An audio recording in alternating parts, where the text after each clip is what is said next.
local people, local news and events,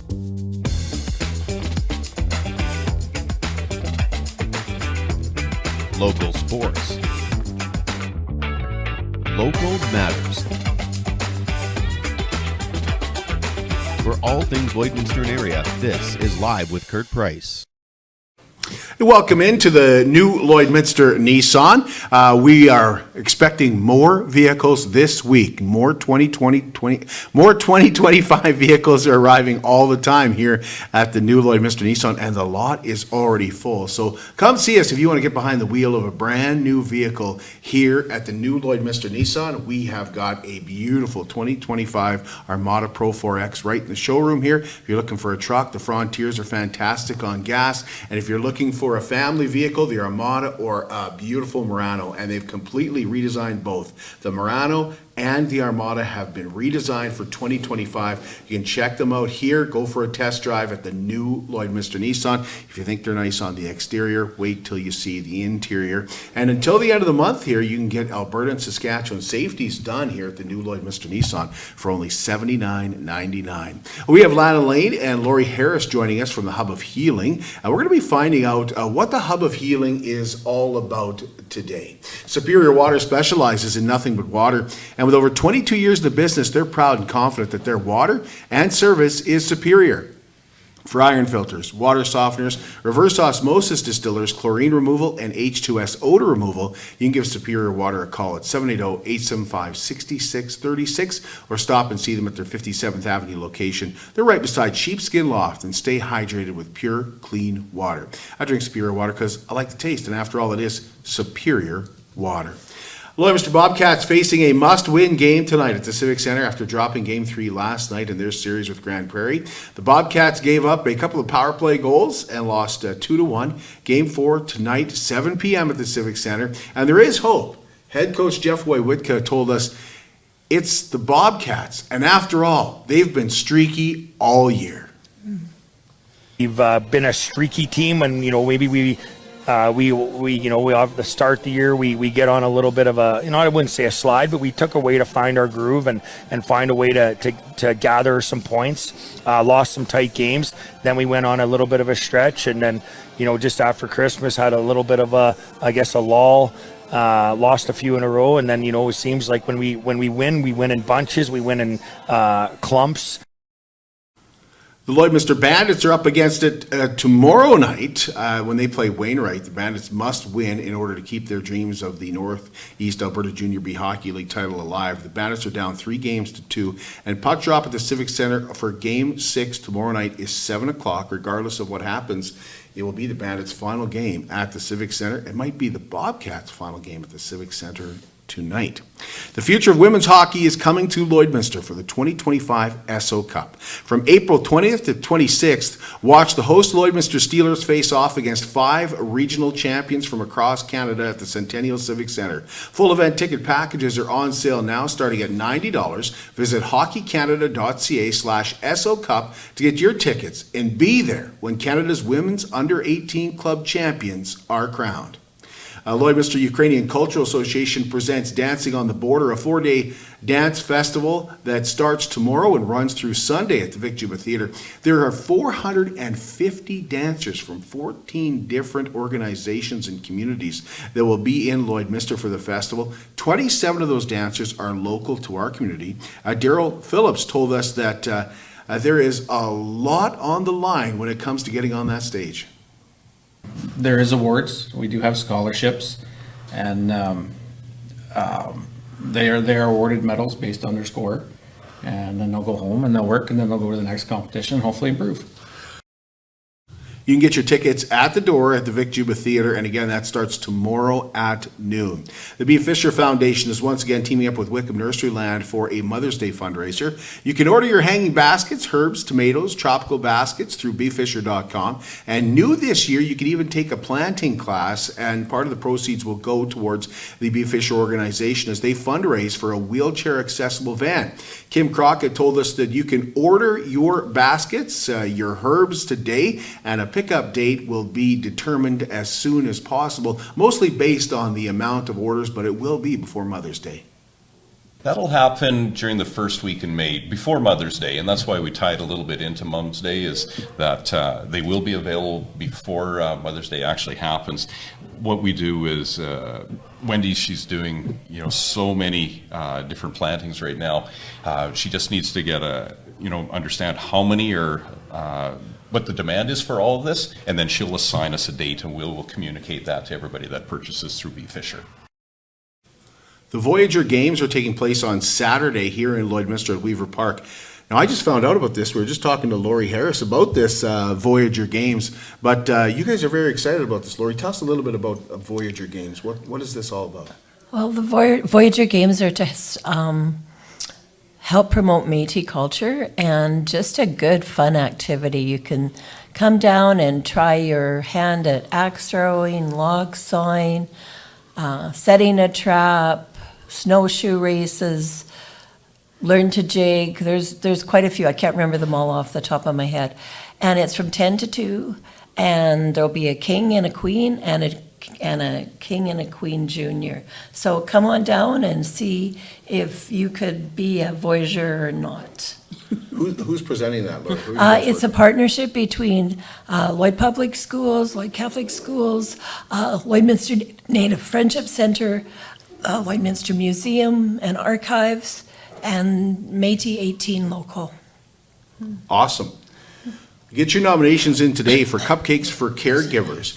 Any and all caregivers are eligible, so get your nominations in and help us recognize the heroes of our community. From professional caregivers to family members to specialized caregivers, we're excited to celebrate these incredible individuals. So Cupcakes for Caregivers is proudly presented by Lloydminster Sobeys, United Way, Lloydminster and District, and Live with Kurt Price. So if you know a deserving caregiver, you can just nominate them by sending us an email. Send it to livewithkurtprice@gmail.com, and we have a Cupcakes for Caregivers recipient with us Yes, today. we Laurie do. Harris was, about a month ago, I believe. Yes, that's right. We stopped by the Native perfect. Friendship Center. So they're committed, certified, reliable, and will help you get your life back. BioClean Disaster Services is Lloydminster's local restoration company. They're also Lloydminster's largest restoration company, and what they mean by helping you get your life back is easy to figure out when you talk to people who have used BioClean Disaster Services.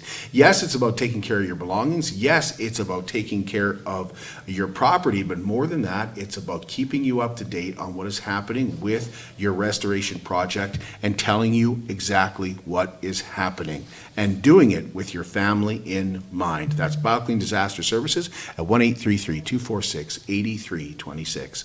We'll take a break, and when we come back, we've got Laurie and Lana here to tell us about Hub of Healing. We'll get the details on what Hub of Healing is all about in just a couple moments. At CK McKean Roofing, they understand what it took to put that roof over your head for your family. With over 20 years of experience under their belt, they strive to show you that with their workmanship and their integrity. Not all roofing companies are created equal, and that's why CK McKean Roofing encourages you to focus on your most important investments, your home and your family. CK McKean Roofing.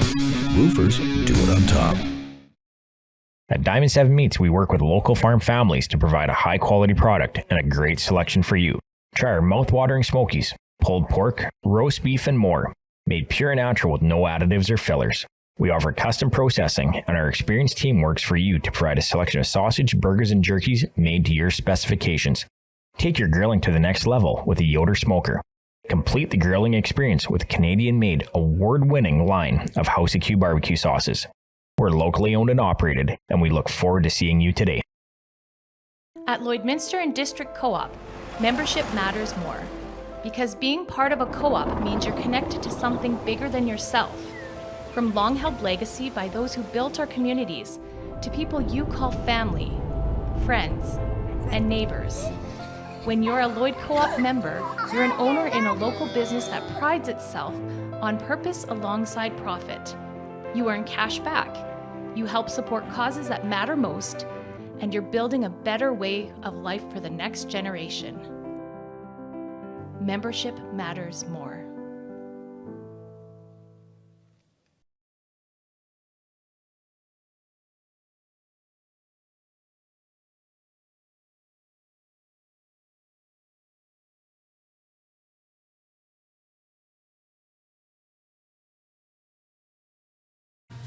The brand new community of Wellings Lloydminster lives life to the fullest. At Wellings, their mission is to enable connection, build community, and enrich the lives of their 55-plus members. Discover a new way of living and retirement and experience more freedom with every choice you make. At Wellings of Lloydminster, independence speaks for itself, and the social opportunities outside your door are endless. Visit Wellings of Lloydminster, 3211 72nd Avenue on the Alberta side, and discover more at wellingsoflloydminster.com.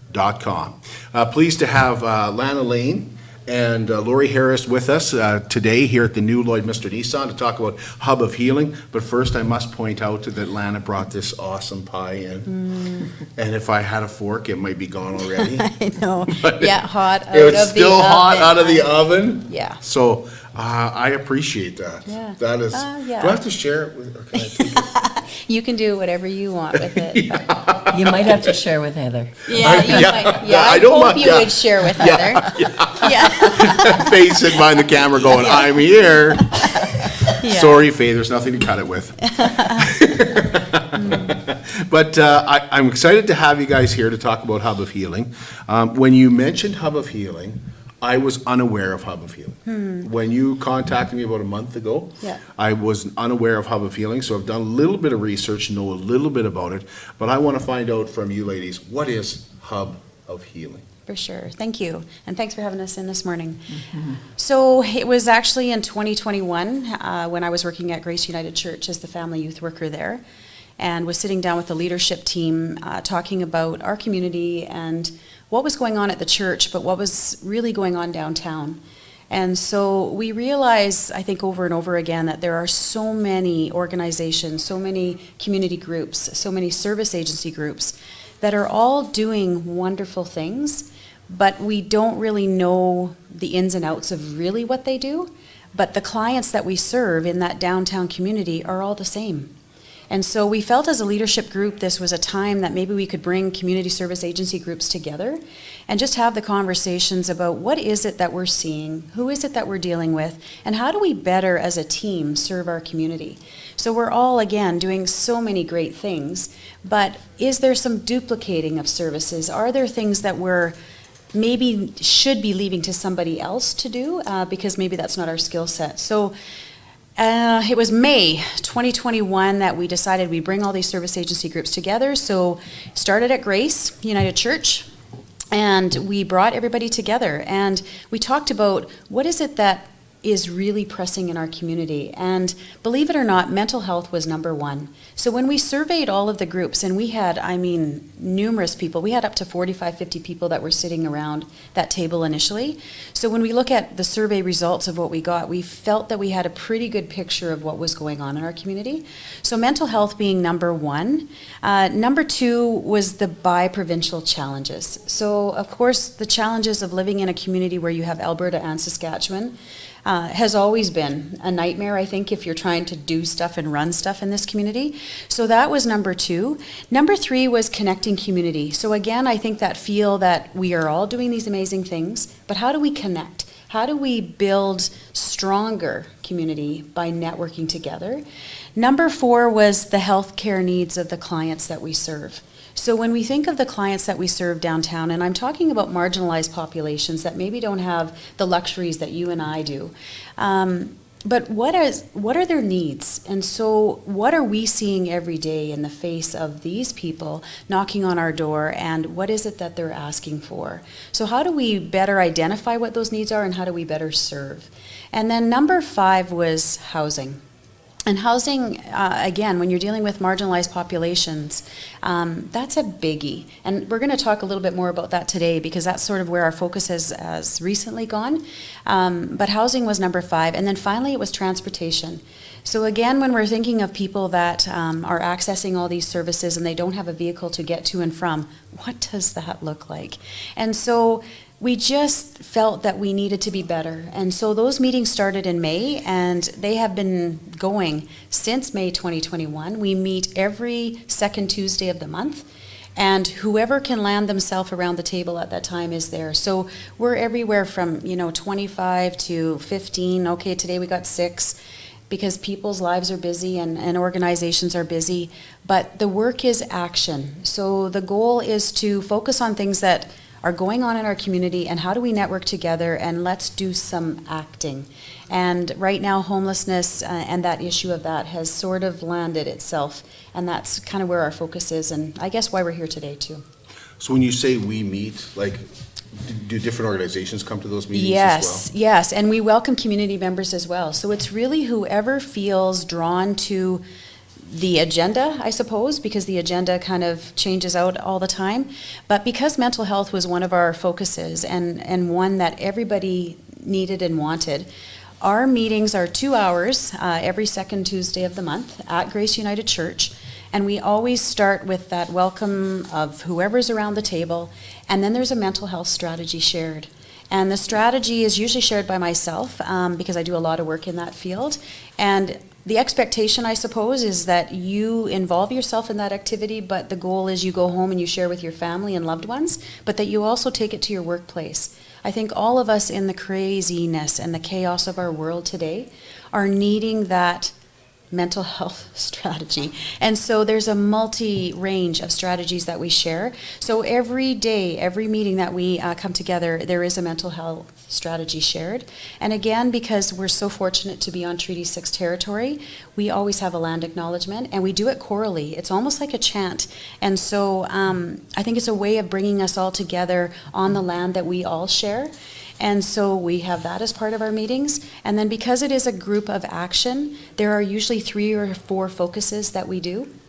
And we break off into working groups. So you might, in your group today, be phoning people, inviting people to come. You may be writing a letter. You may be advocating for something. You may be writing something else that we need to be doing. But we talk about Facebook, we talk about our social needs strategy, all that sort of stuff. We've got a group that's working on that. So it's action, because people's lives are busy, so why not do the work when we come together? And we're right there holding each other up, and it just seems to work. And then finally we end our meeting where everybody celebrates what they are doing in their service agency at this time. So what's up and coming? What events, what initiatives, what things are you doing, so that we're all in the know, because we're all dealing with the same clients. So it's been a very powerful structure. I think the people that revolve in and out are there when they need to be. So yeah, there's same people that come all the time, but there are different people that land themselves there. And again, I think based on what it is that they need at that time or what it is we're focusing on. So I just think it's a very powerful group. And Laurie is a huge part of that. And with the Native Friendship Center and all of those pieces, you know, when I look at who's stable around the table, who's there all the time, it is the men's shelter, it's the Olive Tree, it's Residence and Recovery, it's the Native Friendship Center, we've got the Thorpe Recovery Center, we've got the Spark Lloydminster group that's there, and we've got SHA sitting around the table. So those are important pieces, and I love when the RCMP come, because again, they've got a real pulse on our community and what's going on. So, you know, it's a wonderful group, and we've got community members that land themselves there too, based on, again, what's going on. The library, who's been such a stable piece of bringing people together at the Lloyd Mall, they are around our table every month. And so they've got a lot of initiatives and programs going on, and again, seeing the same clients that we're all seeing. So it's a really great place to, I think, spread the word of what's going on. So yeah, I don't know, Laurie, am I missing anybody? Those are kind of our key people, those are the but key people, for sure. yeah, it just seems to revolve, and again, people land themselves when they need to be there. And I always say it doesn't matter if we have 3, 4 today. The work is important. Yeah. What, like you mentioned some of the action that you've done? Yeah. What would we recognize anything from? Yeah, from well, how I we're think, feeling? again, when you're talking about what is it that we've done, networking with the Residence and Recovery to actually do the ID program. So applying for the grants that were needed for that are going to pay for those pieces of ID that folks need to actually access services. You know, again, in the luxury of our worlds and how we live daily, you know, you don't think about ID and not having those pieces, or what's coming in the mail today that's going to help me get my groceries today. If you don't have ID, you're not getting those supports, right? And I think of, you know, just the volunteer pieces that we would do with the recent coldest night of the year. The Hub of Healing put a team in there. We were just shy of $5,000 that we raised in support of the men's shelter.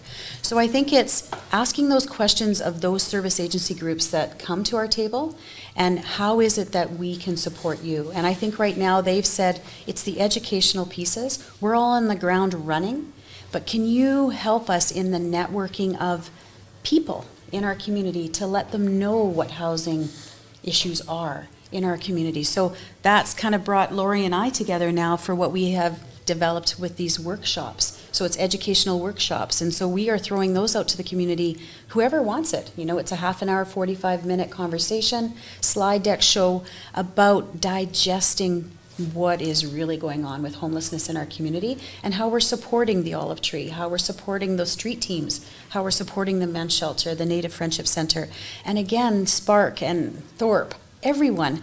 We're all here together, and our community is stronger when we network together. And if we don't know what's going on with your community service agency group, then how are we making change happen? So that was the point of Hub of Healing. I think let's just get together. And it's a little bit different than, you know, there's the network that goes on in Lloydminster. They meet once a month where service agency groups come together, and it's usually facilitated by Midwest Family Connections. And so again, another great opportunity to network all of these service agency groups together, but it's more of a share of what is going on in your organization and what you're doing, where this group is more, okay, we've identified an issue, now how do we act on it? And it's more that kind of role that we've taken as the hub. Bringing everybody together, how do you feel like your understanding is? And I want to ask you first, Lana, and then I kind of like to know from Laurie if there's anything that surprised her coming in from other groups.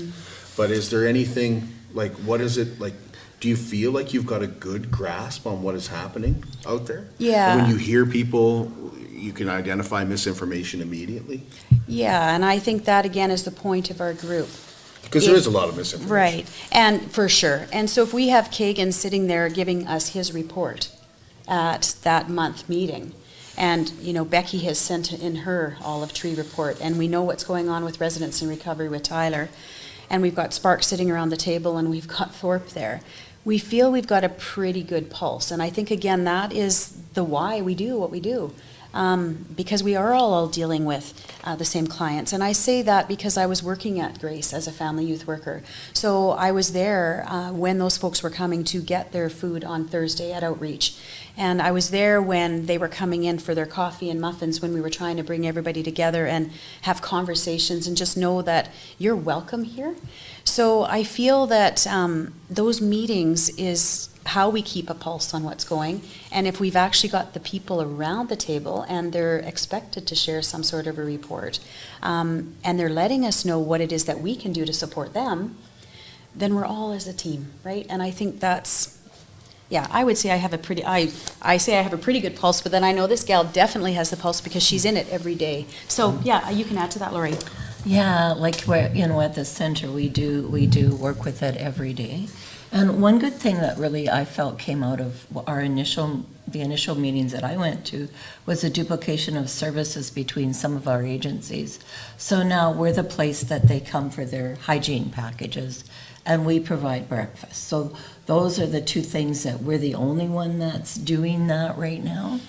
And then other places are giving out clothes, and rather, because everybody was giving out hygiene, everybody was giving out clothes, everybody, you know, and so, and then we do help with IDs, but only more things like treaty cards where we have the expertise, or getting your status card, things like that. We have the expertise and people that can help with that. But it has been a very interesting spring, new faces. You know, when they did the point in time count, it was 246, I believe. Mm-hmm. I would say that's up substantially now from what we see.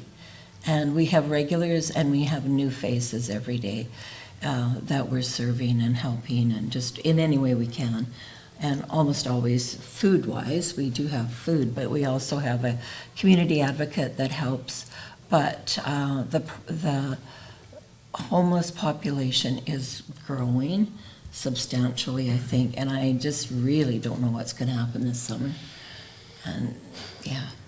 The point in time homeless count that came out in the fall, Yeah, October. and said 200, I think it was 246.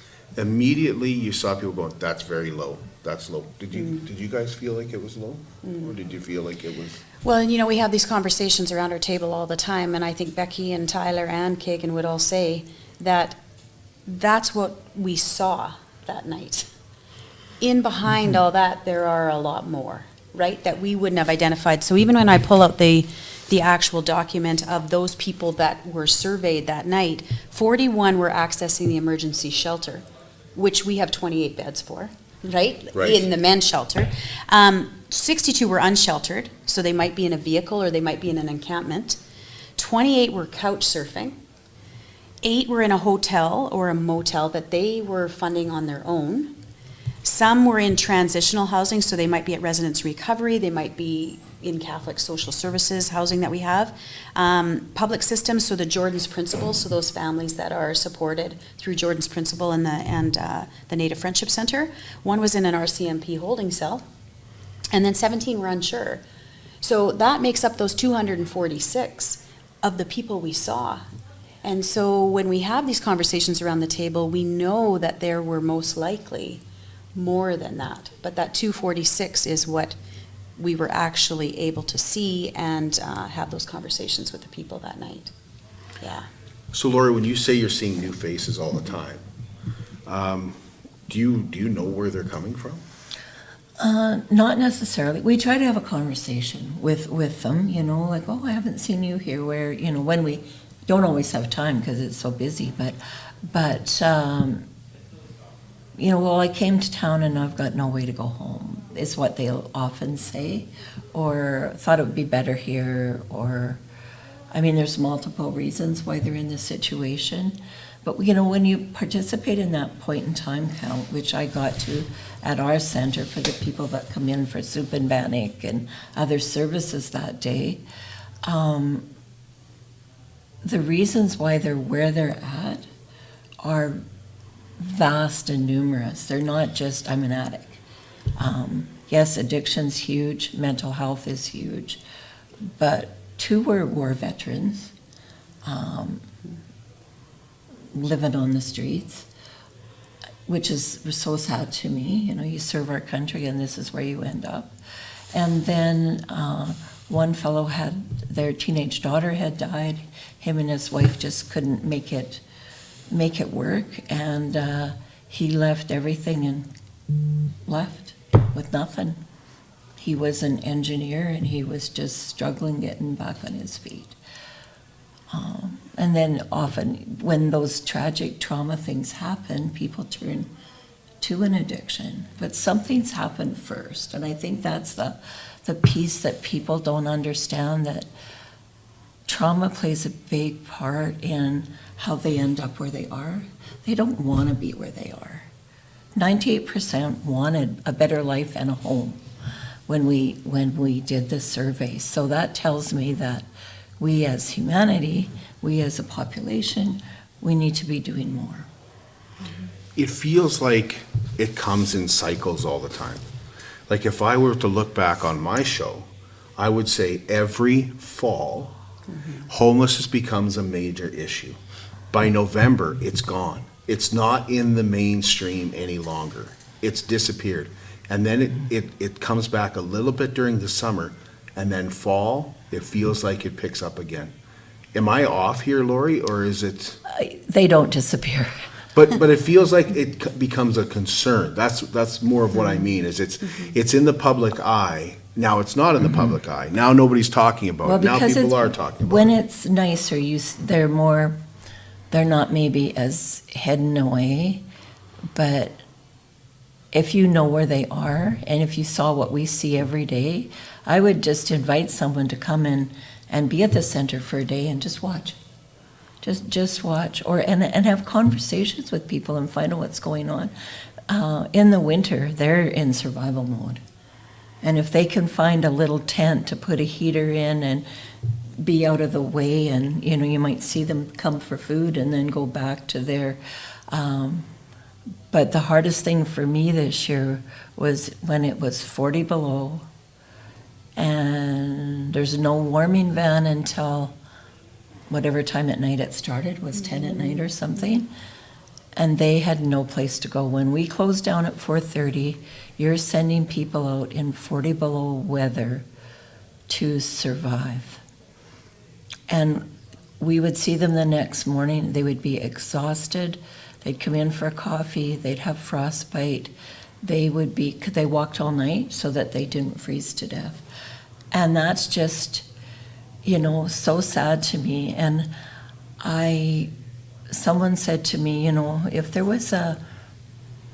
if you knew that there was a bunch of tents with animals, dogs in them, out by the cemetery trying to survive in the winter, everybody would be up in arms and absolutely livid. We had human beings doing that, and people don't seem to care. I mean, not everybody, lots of us care, but it's wrong. It's just so wrong. We'll take a break, and when we come back, I want to ask about what could be done. And we'll get into more of a housing and what could be done from that perspective. And also any success stories that the Hub of Healing may be able to supply us with as well. We'll take a short break and be right back with Lana Lane and Laurie Harris and the Hub of Healing here at the new Lloydminster Nissan. How can you help support the oil and gas industry and jobs in Western Canada? The answer is closer than you think. Sell your scrap metals to PWM Steel. PWM sells scrap iron to Evraz, located in Regina. Evraz's #1 customer is the energy sector, building pipes and plates for the oil and gas industry. PWM Steel is your locally owned metal recycler and steel service center in the area. Plus, they're a strong supporter of the community. PWM Steel, your top steel supplier for Alberta and Saskatchewan for 40 years. At Jason Arden Associates Cooperators, we're proud to be a top-rated local insurance company that offers flexible solutions and expert advice for all your insurance and investment needs. We'll work with you to tailor your insurance specific to your needs, and we offer investment advice that always puts you first. At Cooperators, one of our core values is to give back to the communities that we live in. Thanks to the support of our clients in Lloydminster and area, in 2023, Jason Arden Associates has donated $40,000 to local nonprofits, charities, students, athletes, and other special events. How does your insurance company support our community? I'm Brian Zinchuk of PipelineOnline.ca. I used to be a pipeliner, and I've spent the last 15 years reporting on energy in Saskatchewan. PipelineOnline.ca provides comprehensive coverage of light oil, heavy oil, lithium, helium, power production including coal, wind, solar, geothermal, natural gas, and nuclear. There's a lot happening in Saskatchewan's energy sector, and Pipeline Online is there for all of it. No one else comes even close. It's more than just taxes at LNA CPA. Assurance, accounting, retirement planning, estate planning, business consulting, financial consulting, farm program support, and bookkeeping. But yes, there is always taxes. The team at LNA CPA is committed to helping you achieve your best results and will be there to assist you every step of the way. LNA CPA, with offices in Provost, Vermilion, and Lloydminster.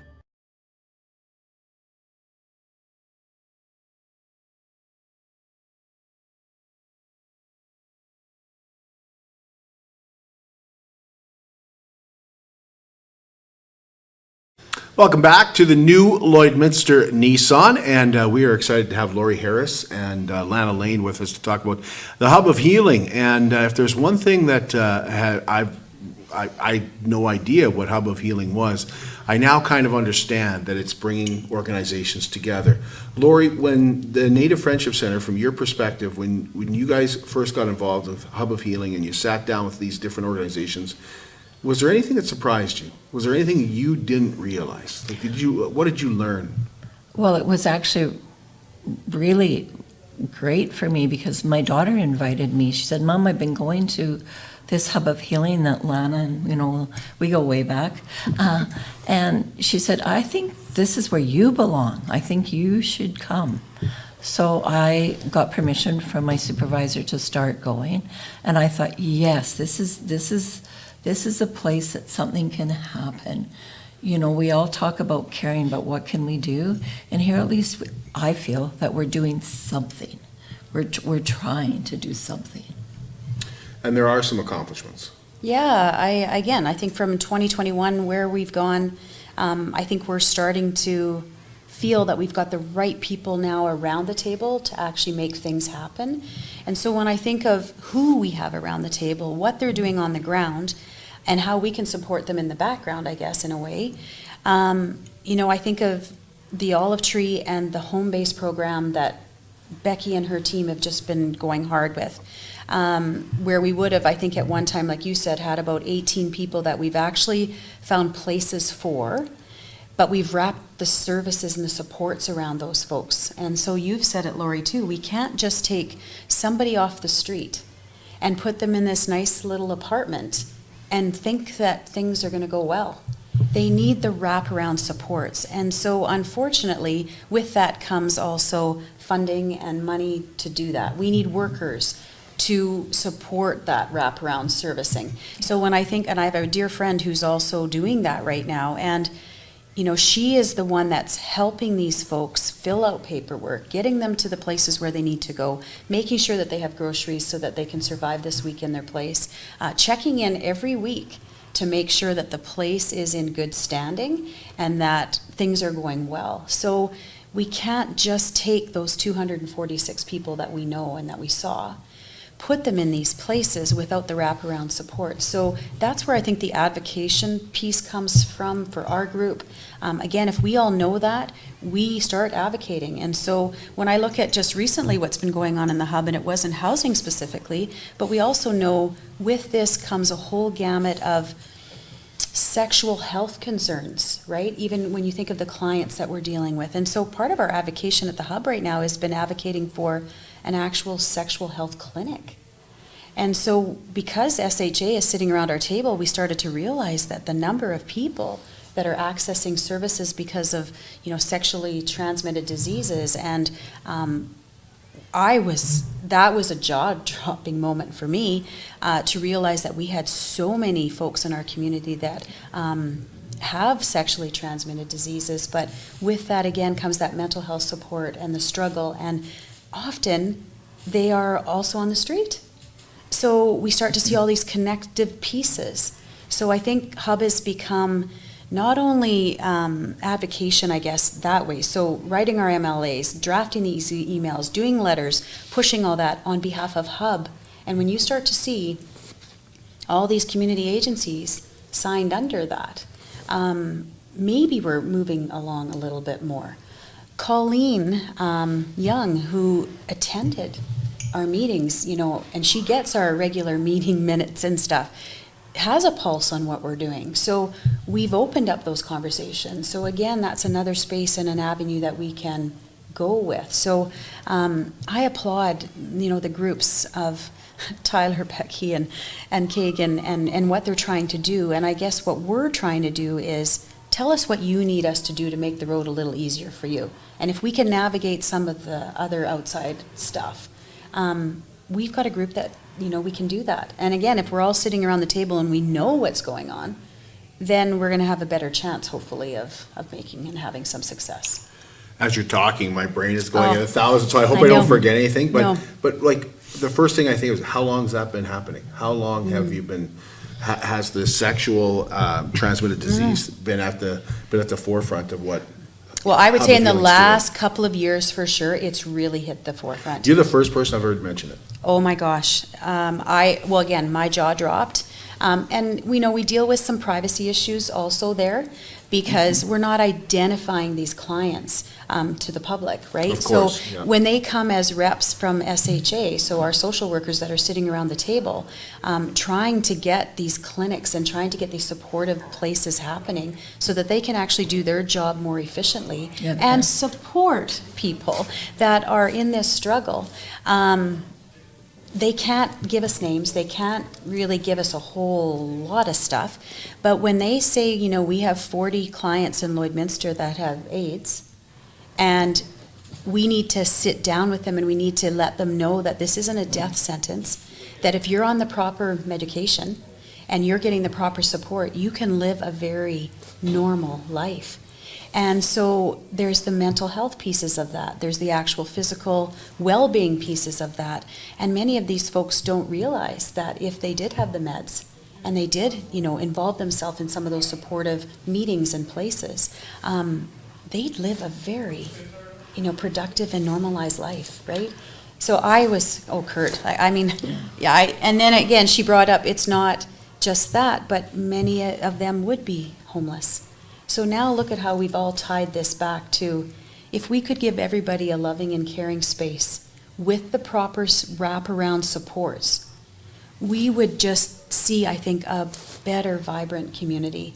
And we've talked to Becky numerous times, the joy and the love of just watching them do their work. And they are having a very high success rate. We're not losing people out of these places. Have there been some removed? Oh, yes, because they didn't follow the rules and the regulations, because there are rules and regulations.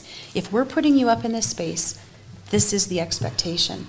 But when we go from, say, 18 and now we're at 43, but then we see the waiting list of way more than 43, It's huge. then you go, okay, we've started, but we need to continue the work. So how do we do this? So if we can, as a team, educate more in our community of really what's going on, is that the way we're helping, Yeah. I just want to refresh everybody on Home Base and what it is. It's still one of my favorite shows that we've done for sure. on our program. And I remember it was in January of 2024. Actually, was the first time that Becky came on and talked to us about Home Base, and that's one of our most popular shows. So if you haven't figured out what Home Base is, that's a good opportunity. You can still go back on our page and watch that, or get it wherever you get your podcast. But basically, they provide that wraparound service. Right. But I remember Becky telling us, and you mentioned again, Lana, the thing that really stuck with me from that show is, you can't just take somebody and say, here's your house. They have to want it. They have to want to have that apartment.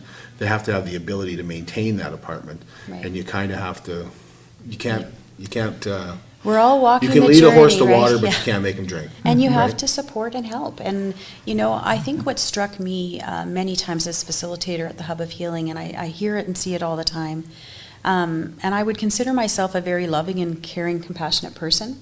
What do you do when you go to the post office and you meet somebody? Often, and you should, and I do all the time, hey, how's it going? Or hello, or whatever. I've watched and I've seen. So there is a person who is now living on the street for circumstances we have no idea of. And many folks would walk by not even acknowledging.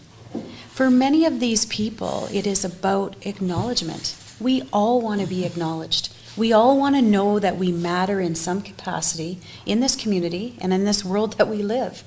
So what are the simple little things that we can do as people, as good community people, as just good human beings, that would make the difference of whether you get through today or you don't, right? And it could be a simple hello.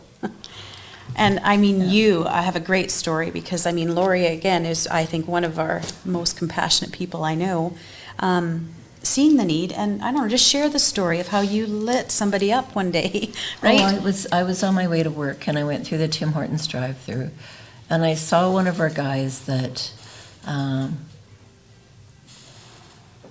is a regular and often gets himself in a little bit of trouble. And he was sitting there at the table, and I could see no cup around, and he was reading a book because he's an avid reader when he has this access to books, and he's a super intelligent guy.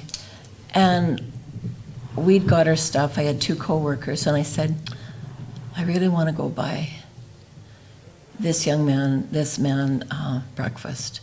And they said, sure, we'll just wait in the car. So I did. And I come in and I just said, what are you reading? And I was told me what he was reading. And I sat down breakfast in front of him. And his eyes just lit up like, oh my God, someone noticed me, cares enough about me to do that out of the blue without asking, like a lot of them do have to beg and a lot of them do those things, but someone just did that. And it's such a simple thing. And he actually came and talked to me later about how I really made his day that day. And it made my day, and it made my coworkers' day. We all felt just so good. I mean, I do that on a very regular basis when I see someone, and I always try to talk to them and say hello and, you know, how are you today? And very seldom do I get a, you know, they almost all open up and, you know, just, you know, thanks for taking a minute to talk to me. Well, you could get that grump from anybody. Oh, yeah.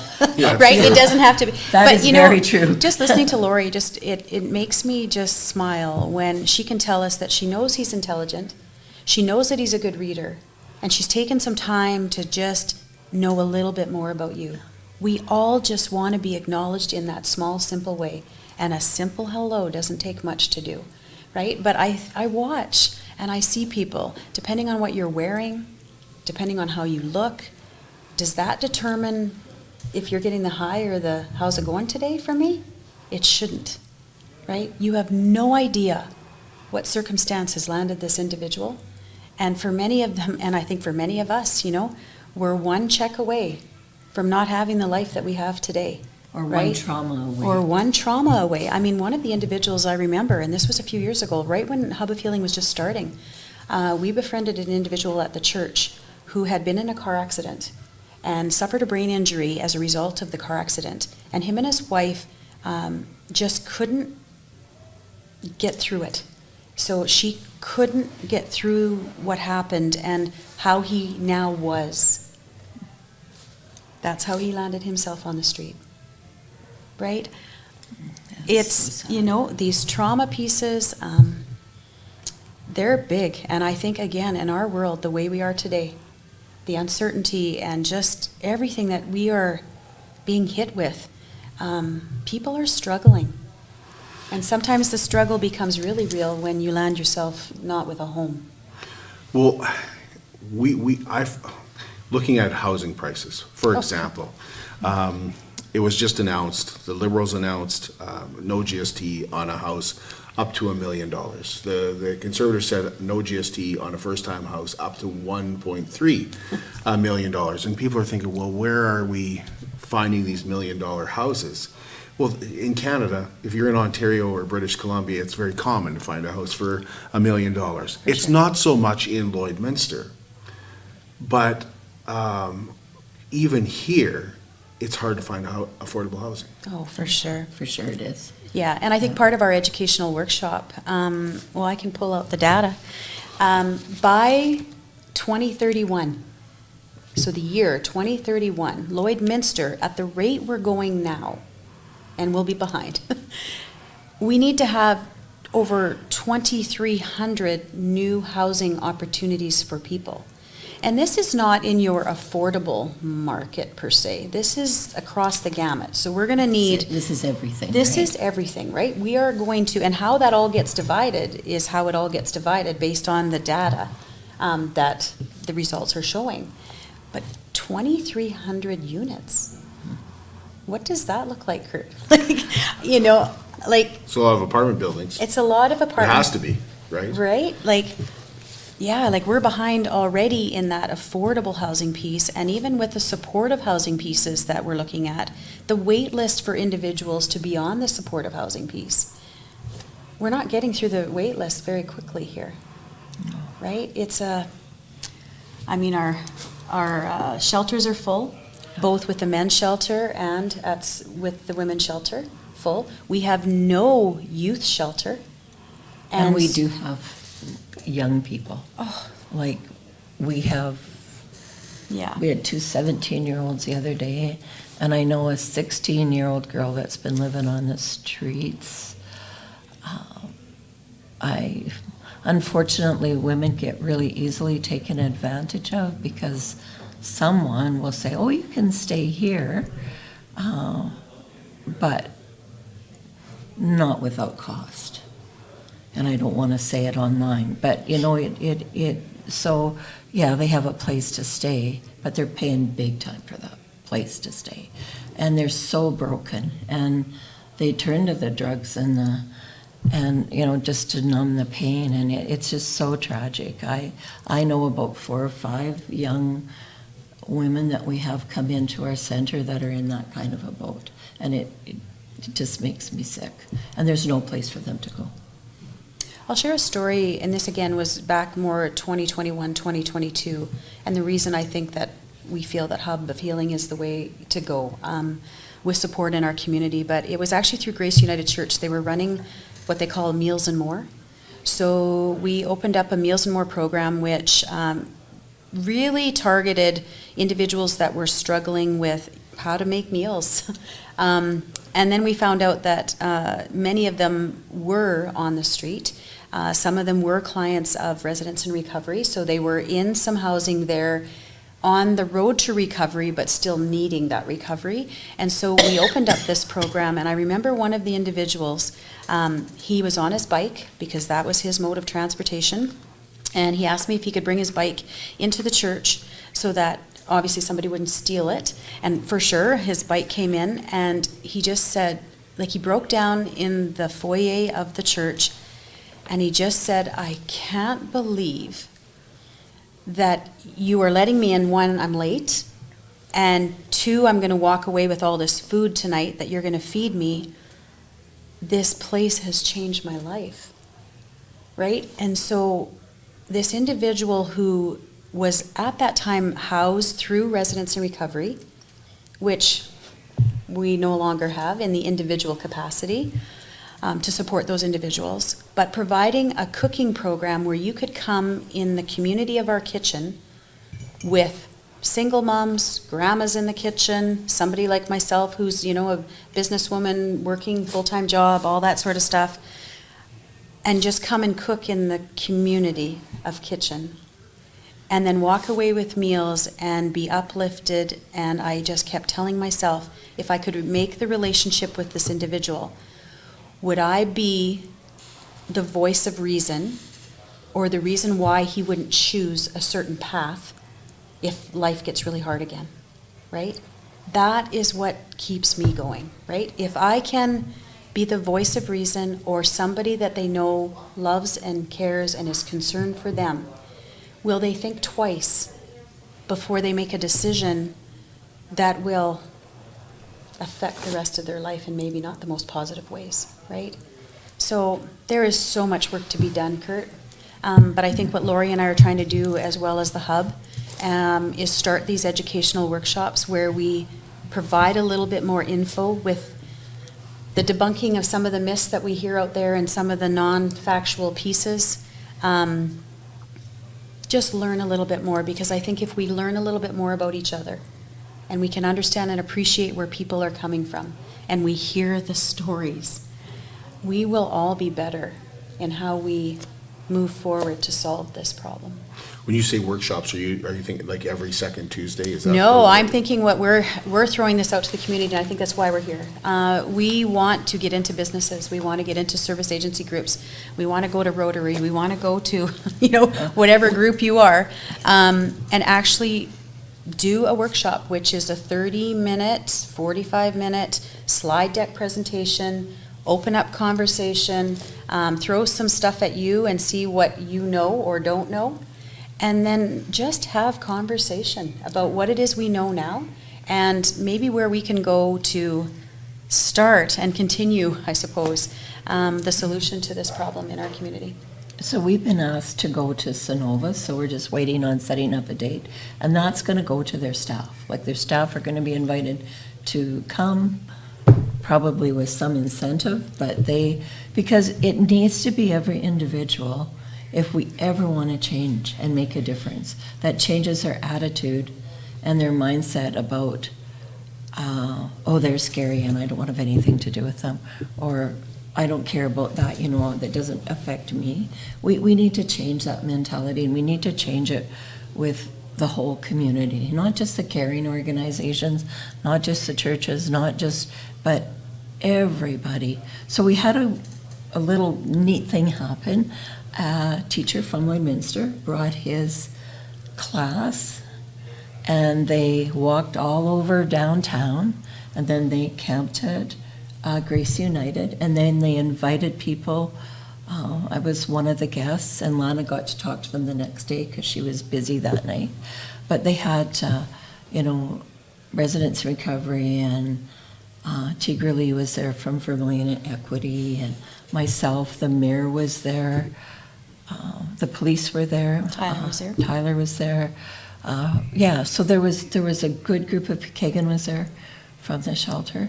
And then we just we had dinner that they'd prepared, and then we sat around different groups, and kids asked us questions.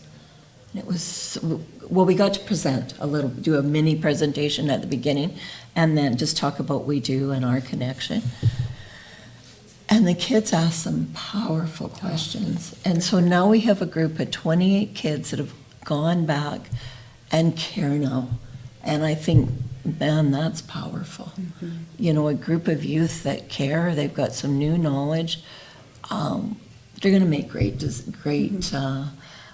leaders in the community. And I just thought it was fabulous. They stayed at the church, they slept on the floor. And it was their life on their back.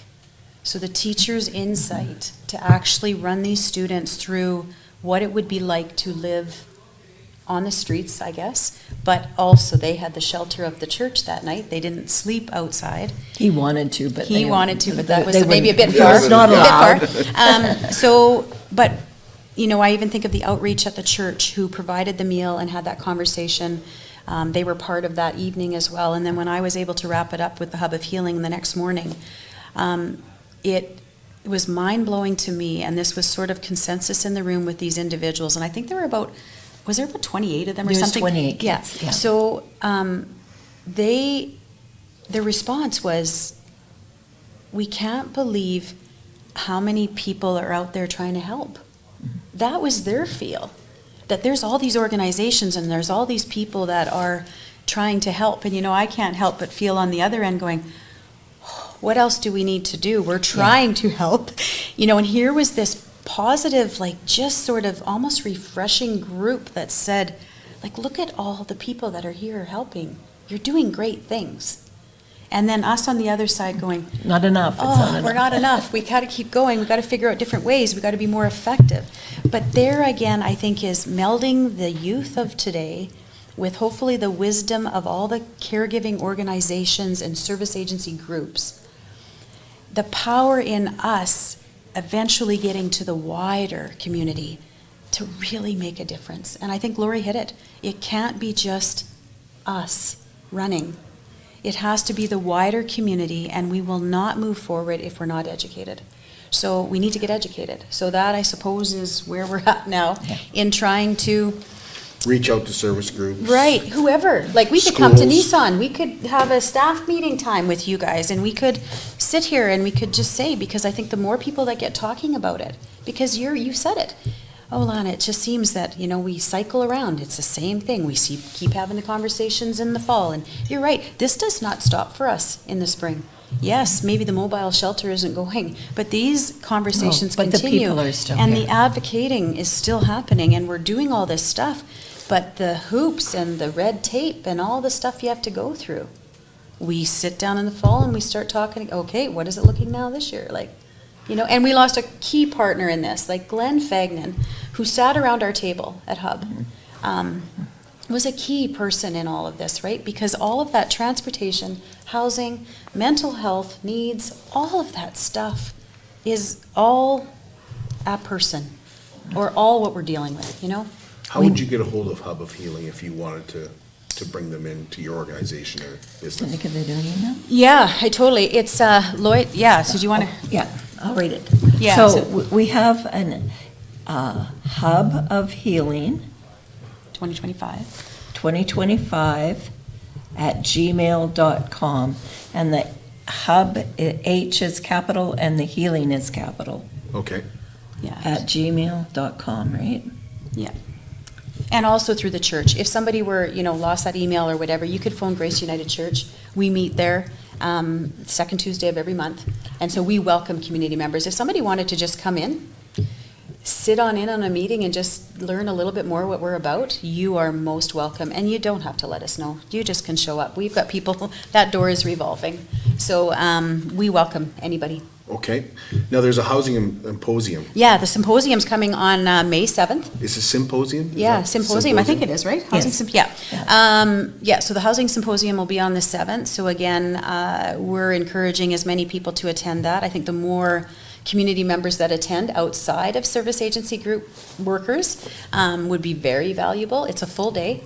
I think $25 for the day. And if you choose to go to the supper, then it ends up being another $25 with $52.50, I think, is when you push the button. It's Right. with the taxes or whatever. But yeah, I think they were really, and again, that's Becky and her team, and it's actually from the social policy framework within the city of Lloydminster. I also sit on that group, not on the housing working group, but on the mental health working group.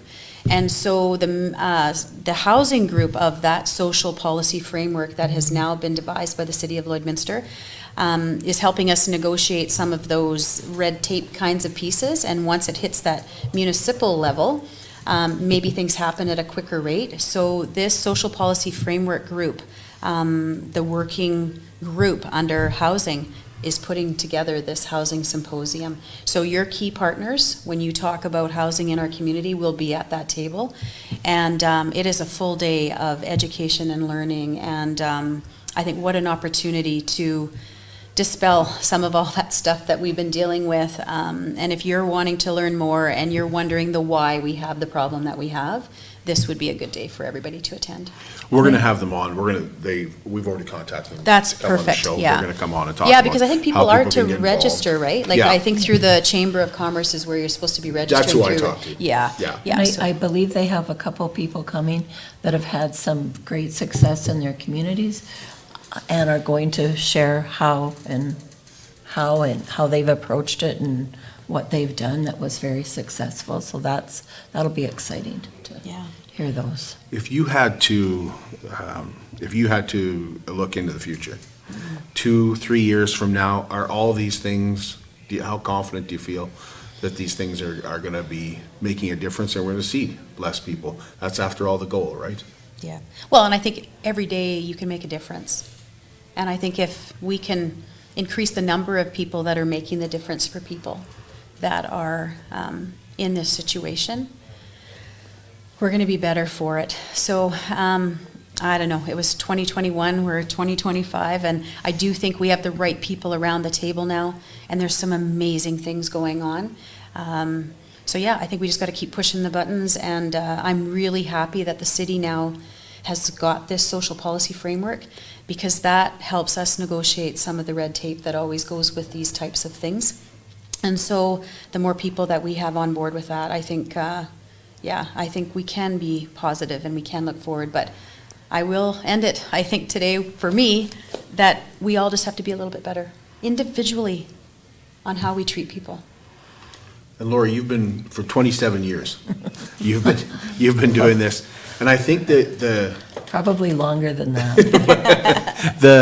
the view, I think, from myself and from a lot of people is that, you know, if we looked at a graph, we would see homelessness peak at COVID. We know that there was homeless there before COVID, but all of a sudden COVID seemed to push it right into everybody sees it, and the numbers increase. Is that graph coming down? I don't believe it's coming down.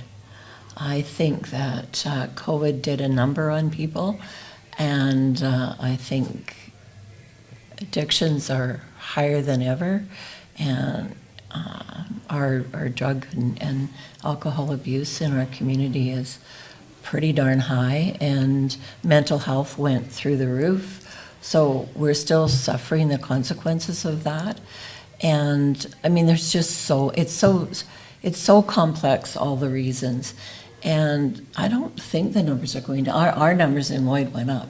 And I bet you if you do it in another year, until we get more capacity in our emergency shelters, in transitional housing with supports, our numbers won't go down.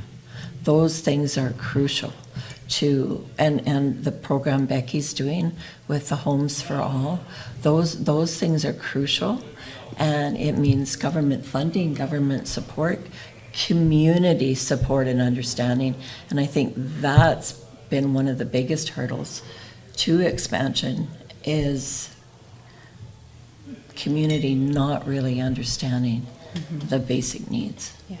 So I think we'll try to handle the understanding piece in all of our conversations and really try to get the educational pieces out there and leave the amazing work to those teams out there that are supporting and helping.